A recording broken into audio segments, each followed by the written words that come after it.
One of the challenges is that our teachers and administrators are not prepared to teach and work with English language learners. They didn't come out of programs that prepared them to do so. The assumption is that if a child comes here, even if they have limited English, there's certain words, phrases, things that they understand. But the workshop reinforced and reminded me that, they come in with a blank slate for our language. These strategies are designed for mainstream teachers who have quite a few English language learners in their classrooms. Vocabulary is critical for teaching reading, phonemic awareness, phonological awareness. All those features of fluency are dependent on word knowledge. Which are the critical words that will help the students immediately get into reading and begin to comprehend the text?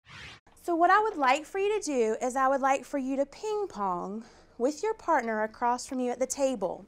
The sentence is, I see a quadrilateral in the room as blank. So you're going to look around the room and I want you to point out a quadrilateral that you see to your classmate for 1 minute until I tell you to stop.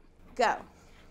I see a quadrilateral. When the teacher's up there, she tells us everything, but when we're back here ping-ponging to each other, we get to express what we think about it. If we express how we want to do it, it helps us really good, because if we don't know how she's doing it, we can use our way to figure it out. We had to select words to teach. We had to teach key vocabulary so that students can now go into the reading and begin to build comprehension. This partner reading is sentence by sentence, alternating sentences.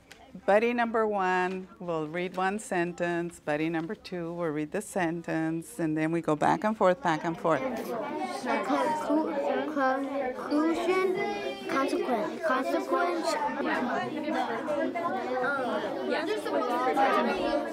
For a child that comes in that is not speaking English yet, that's having trouble with the language at this point, what are your recommendations? Here's what I would do, again, with newcomers.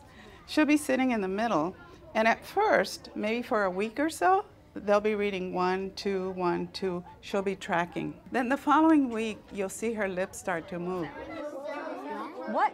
The fact that you reminded them and then you helped her figure out the shadow reading, that was important because she hadn't quite figured it out until you did that. She moved to America 2 days before she started school, and to have her feel confident to read that with the 2 English speakers, I mean, it's nice to see. How do we engage students in writing? How do we get them interested in writing? And how does that writing connect to the reading, the vocabulary, everything that we've been doing prior to writing? The write around is similar to the round table. Once I give you that sentence starter, you're going to finish the sentence and then pass the paper to the right.